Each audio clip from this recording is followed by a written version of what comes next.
Hey guys, this is Robbie here with Watch Rob. I have a quick comparison video for you between Rolex as well as Omega.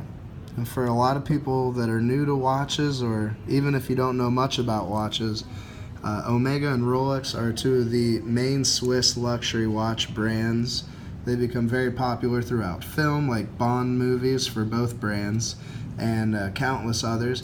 So before I get into it, I just want to mention I'm here at Store 5A in Columbus, Ohio. They have two great locations, and they've been kind enough to help me do these videos today. So all of these watches you're seeing today are their inventory, and I will include a link to their website in the description.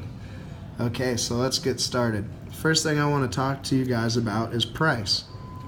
So we have this Rolex Milgauss here is actually one of the more rare models of the Milgauss because it has the white dial with orange indices. The most popular tend to be the blue dial and black dial.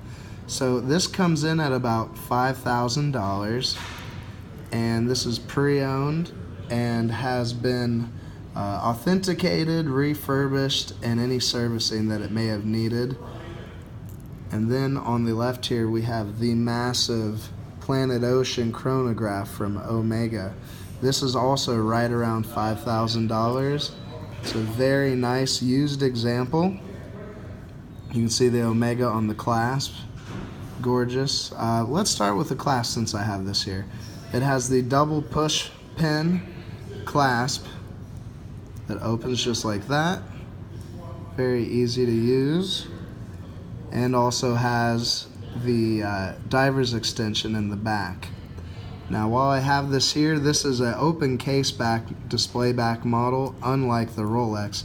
So while we have this here, I'm gonna let you guys see this fantastic, gorgeous 8900 model from Omega. Their movement is just fantastically finished, very accurate with the coaxial escapement, and a lot of anti-magnetic properties for the pieces in this movement. So your cell phone, microwave, all the things of daily living aren't going to interfere with its timekeeping. That being said, this is going to be within COSC standards or COSC standards, as well as the Rolex. Rolex will actually take it within COSC standards, and then they will also put the movement into the watch case that they plan on selling it in, and they will do their own tests for timekeeping again in their in-house factory in Geneva. So that is something cool that you're getting. The Rolex is typically just a little bit more accurate, but when you wear these every day and when you spend this much money, the accuracy is not going to be that big of an issue on these. So the next thing, let's see the clasp on our Rolex Milgauss here. So we have very pretty center link polish throughout and then brushed on the sides. This is the Oyster clasp, the new version that you'll find on the Milgauss, the new Datejust watches. Very, very pretty, well done finishing inside here as always. Let's see the other end. On the inside here, you'll see the Easy Link extension on the bracelet, and I will actually show you that. So right now it's all the way out, which means you get an extra about half link of extension on a hot, sweaty day. Then you can fold it, snap it in, and when it's cold out and maybe your skin is constricted, you can snap this in, make it smaller on the wrist, a little bit tighter. And for now, I will snap that back out, rest it out, and close it.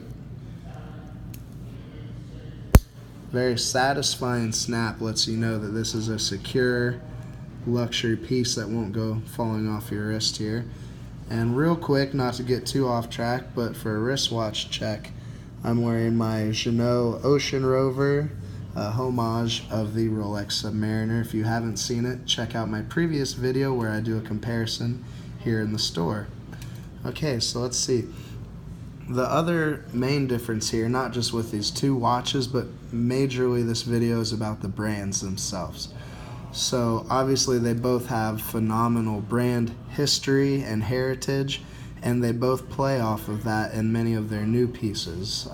Even Rolex with their Tudor, which is their sort of sister brand started by Hans Wilsdorf. You'll see the Tudor Black Bay has almost entirely all of its design aspects from heritage of the brand, as well as from the Rolex brand. Omega, they have really gone through a lot of different paces. They were both very popular starting out in the early 1900s, but Omega really gained traction in the 50s with some of their date dressier watches, and then Rolex was at the head of the caliber for almost all the Swiss luxury watch brands in the 50s when it came to dive watches, which is why the Submariner is still so popular today. You'll find Omegas like the Seamaster, which is this a lineage of the Planet Ocean Seamaster. But basically they started off with the Seamaster 300 in the early 60s, and it's gorgeous. If you watch the new James Bond Spectre film, he is shown wearing a new heritage iteration of that Seamaster 300, the original. But his blows up and has a timing detonator on it. Very cool. Does not come stock, so don't go to the AD expecting a detonator. Let's close this up. Let's see. So basically the great thing about side-by-side comparison with Omega and Rolex is that they're two very comparable brands. Now, I think if you want to get a watch and you don't care all that much about the horology of it, and it's between these two brands, you have $5,000 and these are the two you're looking at, you got to go with Rolex just because of the brand image is more well known. If you tell anyone you have a Rolex, even if they're not a watch snob or know anything about timekeeping, they're going to identify that you have one of the best watches out just because of the amazing brand image and marketing that Rolex does. Now, if you're on the other end of the spectrum, you've been around watches and you absolutely hate Rolex because you're sick of seeing the brand images everywhere, the Omega is going to be the one that you want to gravitate towards. Now, this specific chronograph Planet Ocean is pretty thick because they had to fit in that chronograph part of the movement as well as the normal parts of the standard non-chronograph watch. But basically these Omegas, very, very nice watches, super well built. They hold up their quality and value very well for the resale market. The Rolex is going to hold its value a little bit better, but both, like I said, almost completely comparable. So in the end, it's going to come down unbiased to what your preferences are. I find that Omega in the past 20 years has been a lot more willing to take risks when it comes to design of their new watches. As far as chronographs go for Rolex, you basically just have the Daytona. And they have a lot of different iterations, but you're not going to see a Daytona that looks like this. And that's also because when you think of the changes in design, Omega has the Moon Watch, the Speedmaster, which is their signature chronograph, but then they're not afraid to take some liberties here with their design on a Planet Ocean chronograph. And I think they pulled it off. I have very skinny wrists, so I don't think I could make this work for me. But if you're a big boy and you have some big wrists, this is a serious watch. You wear this, people are going to know you spent some money on this and that it's a real tool for timekeeping. So all in all, I didn't want to make this video too long and get too much into every single aspect, but if you guys like it, leave a comment and I will do a follow-up video in the very near future. Leave any questions that you have and I will answer them and get a little more in depth for you guys. So just overall, I want to leave you with the fact that it comes down to preference. I'm a huge Rolex fanboy, so I would probably get a Rolex.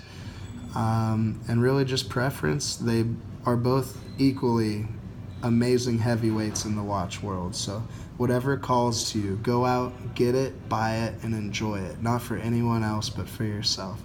So thank you. This has been Watch Rob here at Store 5A. Please go to my Instagram at Watch Rob. all one word, lowercase, and please check out any of the links in my description for Store 5A. Thank you and have a great day.